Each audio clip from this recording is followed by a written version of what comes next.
Please be advised, we're podcasters talking about cooking and eating good food, and sometimes how it relates to your health.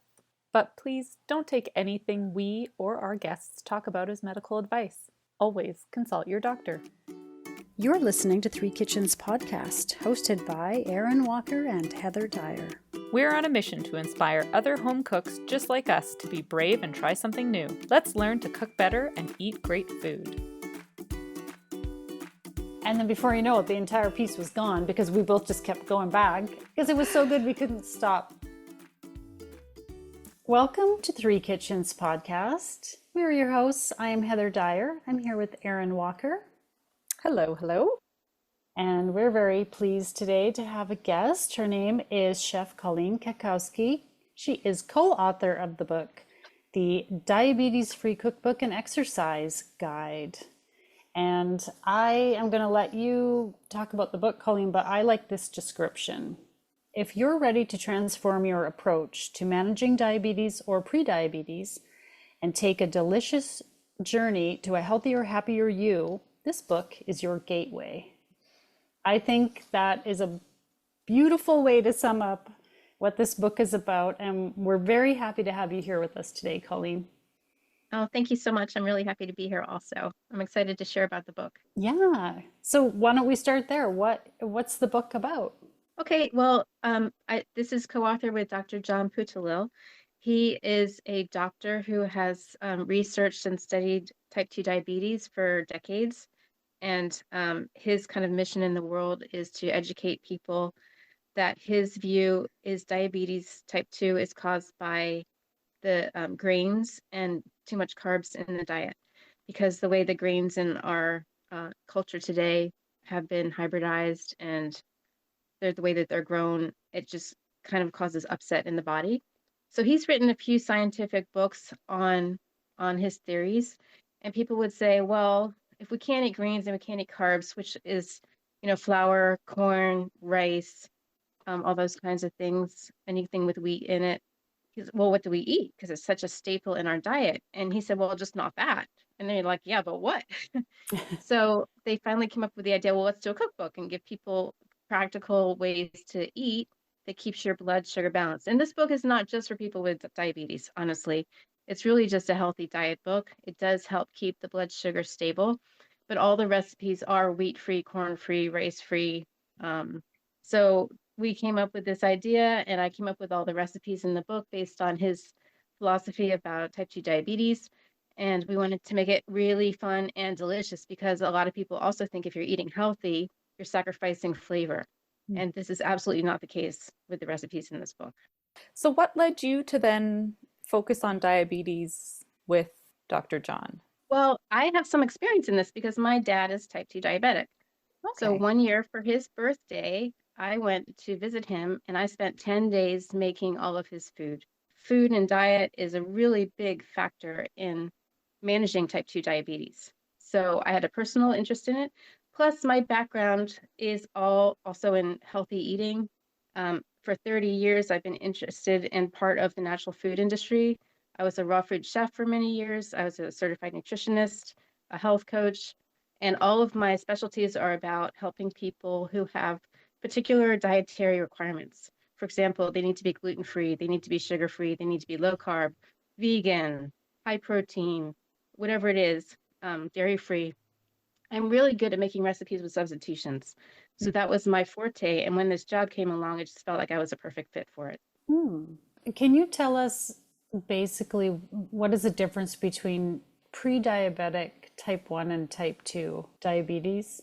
You don't need to go into like too much scientific detail, but what are we talking about when you say type 2, for example?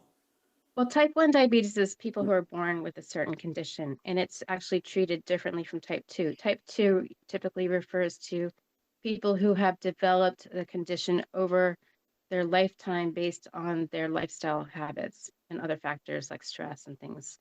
So type 1 is a different can of worms. It's just, that's a medical situation, but type 2 definitely can be improved through lifestyle choices, particularly food. It makes a big difference in your blood sugar. So pre-diabetes is when you're starting to approach blood sugar being really out of balance. It's when you take your fasting glucose levels and they're over 100 in the morning. You want to be under 100 in your fasting glucose levels. When they get to a certain point, then it's actually turns the corner and it's called type 2 diabetes. But it's all just a spectrum of how much imbalance or out of balance your blood sugar is. And it can be affected really quickly. Your body wants to heal. Your body wants to be in balance. You just have to give it the right environment to do that. Okay. I'm curious about Dr. John's philosophy about the carbs. So, how did that come about? I mean, I know it might be difficult for you to speak on his behalf, but how did that come about in his research? Do you know? All I really know is that he's done a lot of research and clinical studies. He's very scientifically based. He's a very serious research clinical scientist, and his studies show that the effect of the grains on the blood is very important and significant. So when you test people eating different foods and compare it to when they're eating these grains and sugars, there's a dramatic difference. So all you have to do is take out the offending factors and people's blood sugar becomes more balanced. It's simple like that. And then the overriding philosophy is just focus on healthy proteins and healthy fats, a minimal amount of healthy carbs, but not anything processed. So it's really simple, actually. You don't need to follow recipes. You just need to choose foods that are mainly protein, healthy fat, and vegetables. And make them delicious. And make them delicious. That's the tricky part. That's right. This is where you come in. So when you wrote this book, was it mainly for newly diagnosed individuals or caregivers or general audience? Where did you what group of people, who did you write this book for? The book is about type 2 diabetes. So people who have issues with blood sugar, a lot of times people with blood sugar feel like they're deprived. They can't have these things that they love that make them feel good and nurtured. So I try to make food that feels very satisfying and it's also delicious and nutritious. But it's also for anybody just wanting to manage their blood sugar or anybody just wanting to eat healthy. It's not really delineated just for people with diabetes. It's just basically healthy recipes. And it could be applying to anybody. There's also an exercise guide. Is this Dr. John's area of expertise? This is Dr. John's area, and there's in the book there are QR codes which you can scan and go to a website where they have the videos of the exercises. And so that's the interesting thing about the book also is that it's not just a recipe book. There's also a bunch of information in the book about diabetes, about the ingredients that I used, about different factors in lifestyle and choices that people make. It's also got the exercises.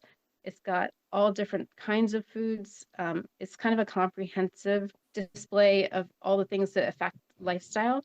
And so that's why I think the book has won 5 awards for small press books, because it's got such a comprehensive collection of information. Congratulations. Yeah. Yeah. I assume that if you're facing a diagnosis of pre-diabetic or you're dealing with type 2 diabetes, that, anytime we are faced with having to make changes in our lifestyle, it can be really overwhelming to make the adjustments and the adaptations. I think putting all that information in there, like at the beginning of your book, you had a lot written in there to educate, right? So that's really, really helpful to provide people with that education and information so that they can make the choices that are best for themselves, right? Yeah, so we tried to make the book a comprehensive resource for people. And the thing is, if people are overwhelmed or they're just getting into it and they're just trying to make changes in their life, the best thing you can do is start slow.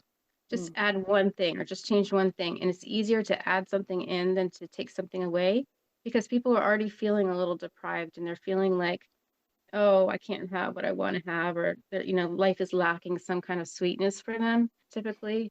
So that's why they compensate with sugar and other things to make them feel kind of the endorphin rush of life can be sweet again. And so we wanted to give all these kinds of options. And so what I always recommend is maybe you just take one day a week and you make recipes from the book one day a week. Or you make, one dinner a week or something, or you add one extra serving of vegetables, or you just switch out one thing, like the breads section in the recipe book. The breads are amazing. And a lot of times people really just love bread. So having an alternative that's there is going to be great, and it's very satisfying. And the other thing is having some treats in the fridge that you've already prepared, so that when you're in kind of a dull spot or you need something, or a stressful spot, and you want to reach for something unhealthy, you already have something prepared that's easy to get to, and you don't grab for that convenience food or that fast food. You get something healthy instead. Mm-hmm. Yeah. I love this idea of starting small and with even just one meal a Yeah. week. When you start to do that and you add one thing in and then you get comfortable with it, and then you can add another thing in, and over some time, the other things that you do that aren't as healthy will start to kind of fade away. So it's a really natural way to make a transition rather than just kind of jumping in, trying to do it all at once, because that's usually not sustainable. Right.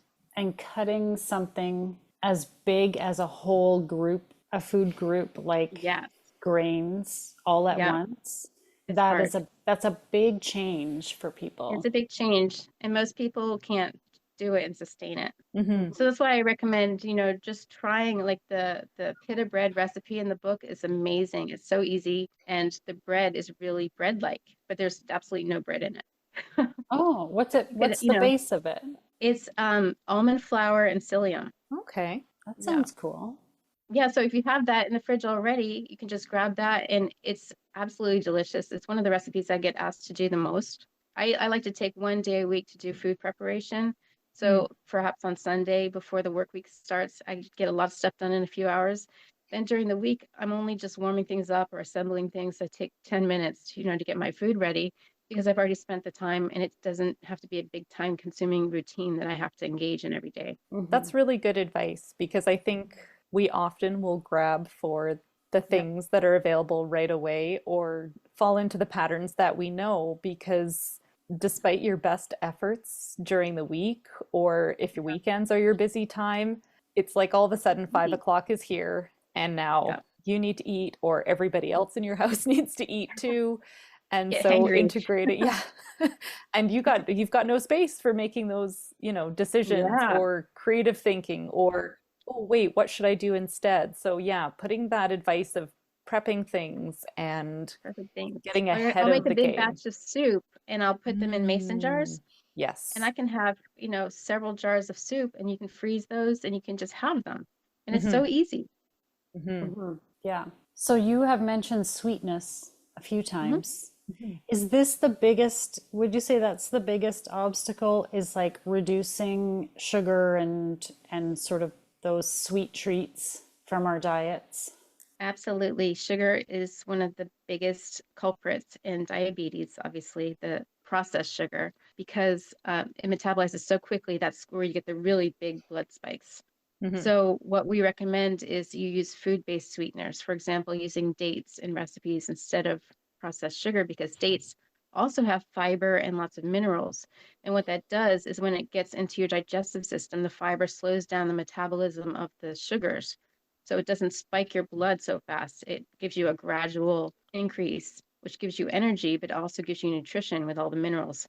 But with processed sugar, all those minerals and things are stripped out of the sugar, and you're just getting that spike. It's like a drug. Mm-hmm. It just, excites your brain, and that's why people want that stimulation. If they get tired, you want sugar to give you a little energy. Yeah, I'm glad you touched on that, because I've heard a lot about the balance between sugars and fibers, and that so it helps in the metabolism of the sugar. Yes, and that's again with the recipes in the book.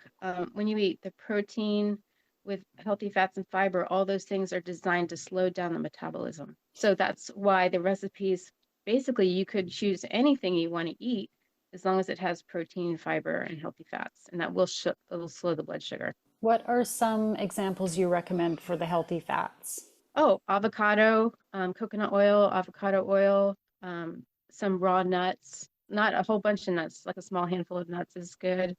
Things like that. Avocado is a great natural food. You could eat it plain, you can eat it in salad, you can put it on sandwiches, you can put it in soups, it's very versatile. You could take a slice of sweet potato and make sweet potato avocado toast. That's delicious. Oh, so the Yeah. sweet potato acts like the bread? Yep. You Oh. slice it like a quarter inch of sweet potato and roast that, and then put your topping on top of it like a slice of bread. Oh, that's Yeah. interesting.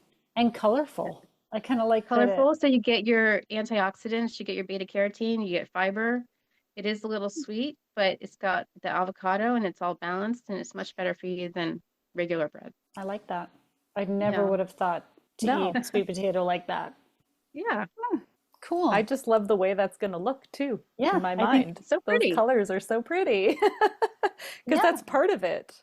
Yeah, when you look at your plate, you start eating when you see it. So your Mhm. body's already getting ready for digestion through your eyes and your visual experience of the food. That's why we focused a lot on plating in the book too.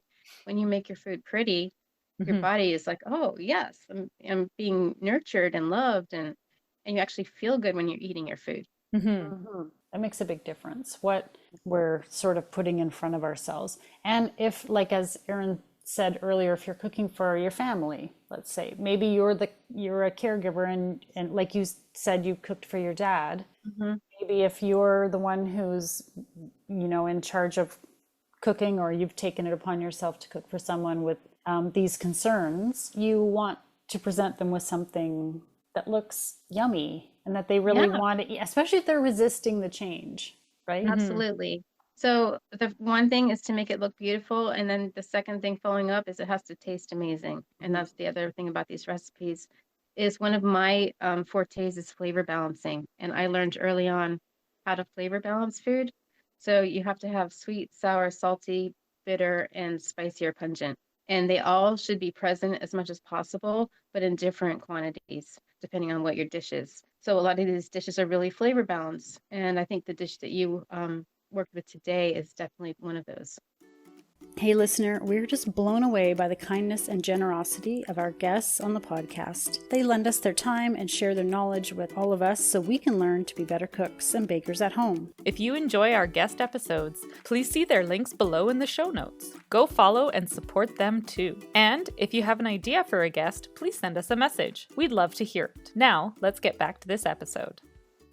So let's get into talking about the dish that you recommended, because I was the one who had a chance to cook it and then share it with Heather. Can you tell us why you chose the recipe that you did and what recipe that you chose, I guess? We know, we should share with everybody else. Dijon salmon with capers is the recipe, and I selected it because it's so easy. I hope you had the same experience, that it can be prepared very quickly and very little effort, very few ingredients, and absolutely delicious. And this is, again, one of the favorite recipes that I get requested from people. But it's so easy. It can be paired with a lot of different things. I put it with some roasted asparagus, or you can put it with green beans, or just a nice green salad to keep it low carb. But it's delicious, hot or cold, very easy to make, and it's got all of the elements of the sweet, sour, salty, bitter, spicy, pungent elements. So everybody, the thing is about the flavor balancing, I come from a background of Chinese medicine, and in Chinese medicine, there's different energy meridians that work through the body, and the main meridians associate with the main organs of the body. And then there's flavors that associate with those meridians. And in the food's flavor will feed the meridian that's associated with the flavor. So for example, if you're diabetic, you're typically out of balance with your sweet meridians, right? Which is stomach and spleen. So if you feed yourself sweet foods, not too much, but the healthy kind of sweet, you're balancing that meridian by giving it that energy. So this recipe actually has all of the sweet, sour, spicy, bitter, pungent elements. So no matter what element you're out of balance in, and everybody's out of balance in different ones, different times, it will feed that energy. I never heard anything about any of that, and now I feel like that's a whole other episode we need to talk about. It's a whole book in itself. Yeah. Yes. When are you writing that one, Colleen? Yeah, I would love to get that one next. Yeah. Yeah. Yeah. Well, that's very cool. And I love that this recipe has all those. Mm-hmm. Yeah. So it's like I can make food that people love and they have no idea what's in it, but it has just a little bit of those other elements. So for example, bitter foods, people don't typically like bitter foods, but if you put a little parsley on something, you're adding bitterness. And people usually ignore the parsley, but that's the opposite of sweet, is bitter. So a lot of times people with diabetes need more bitter foods. So Mm. adding a little bit of parsley or fresh herbs or something is really going to help keep that balance. I find that interesting because I think we've talked about it before, but I feel like over time I've become more attracted to bitter foods. Like Yeah. it's almost like something I seek out and something that Yeah. I crave Yeah. and Your something body's that I telling you. want. Yeah. Yeah.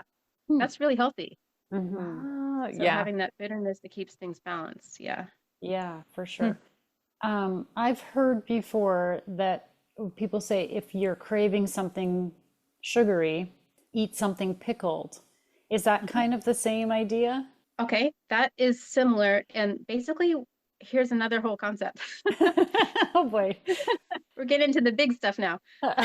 Okay. So if you're craving sugar, a lot of times people think, I am craving sugar. You are not craving sugar. Your gut microbiome bacteria are Mm. craving sugar.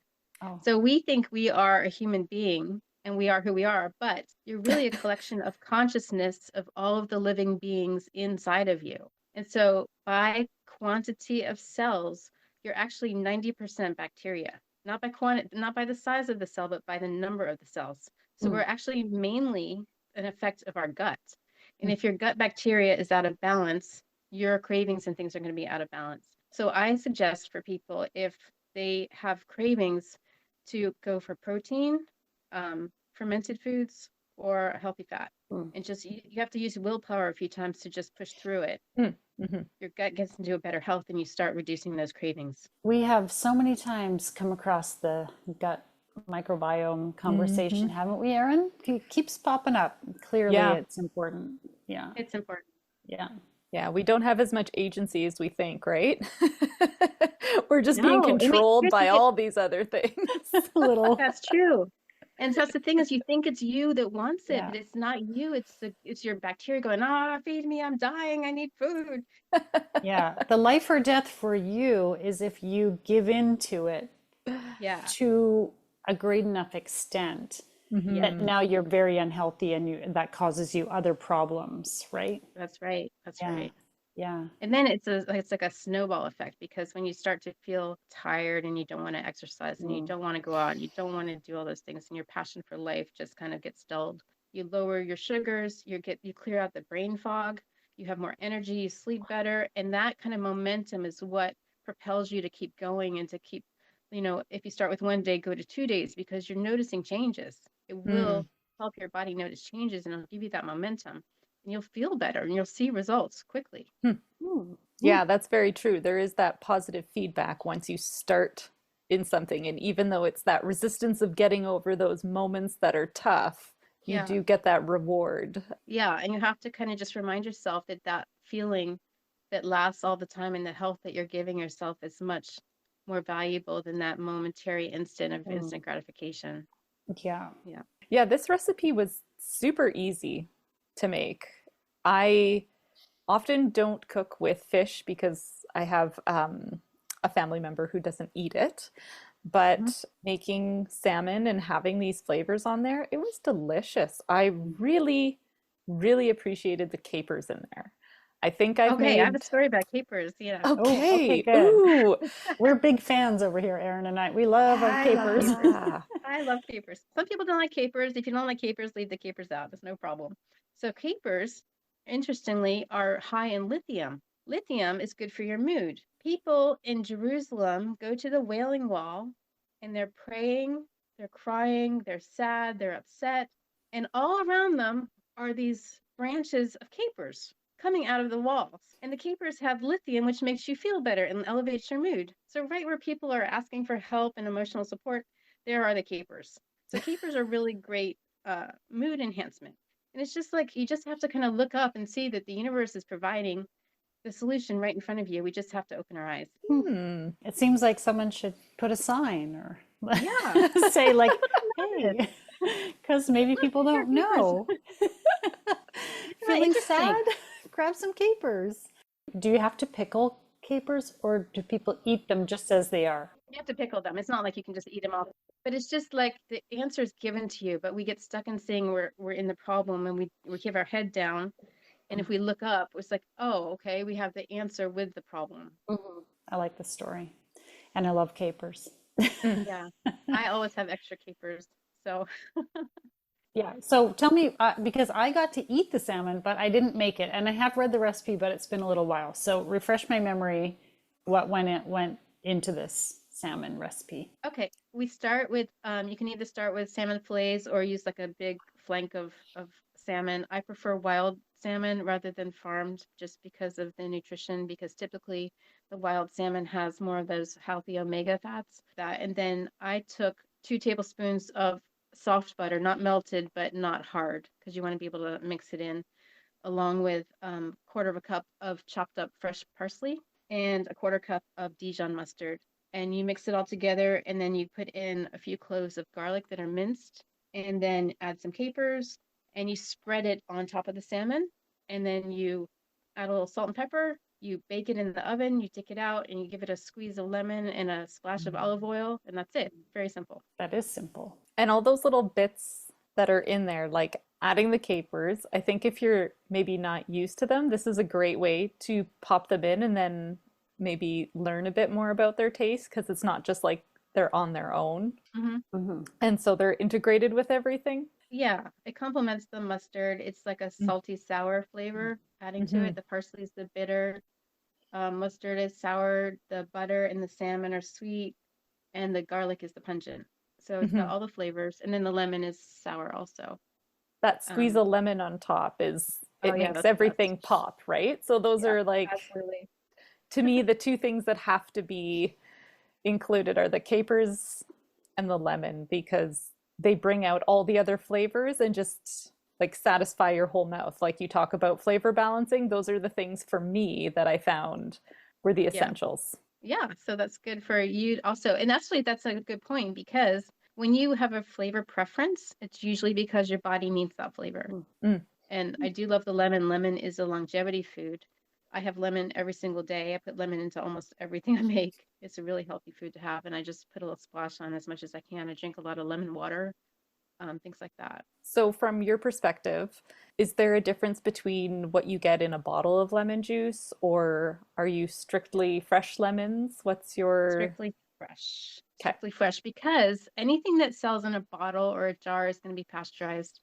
And so Mm. all those living elements, the enzymes and the healthy, delicate, natural aspects of the food are killed when you pasteurize food. So what I do actually, and this is another tip, I get a bag of lemons at the store, and part of my food prep is I'll squeeze the whole bag into a mason jar, and Mhm. that jar of lemon juice will stay in the fridge a long time. It doesn't go bad that easily, or you can freeze it too. Mhm. Um, and so when you want your lemon juice, you've got it's already squeezed. So there's no difference between having a bottle of lemon that you bought at the store and your fresh lemon, except your fresh lemon is so much healthier for you. And the bottle at the store has probably citric acid in it and some other preservatives, which are not so good for you. Mm. Hmm. I do that with my Yeah. lemons too, and I grate my zest off. Yeah. Keep it all in the You freezer can add too. zest to that too. Yeah. Hmm.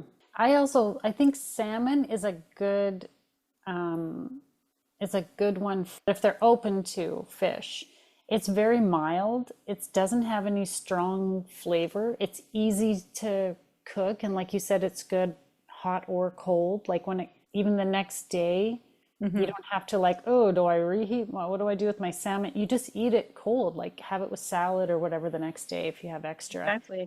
Yeah. Hmm. It's something that my kids really love to eat, salmon, just because I think it's such a neutral sort of flavor that you could Yeah. have it with whatever you're having it with, and it's delicious. Like It's it's very versatile. And like you yeah. said, it has a mild flavor. Most people really like it. But you could use this topping with other fish also. Yeah, or you could just use it even with vegetables.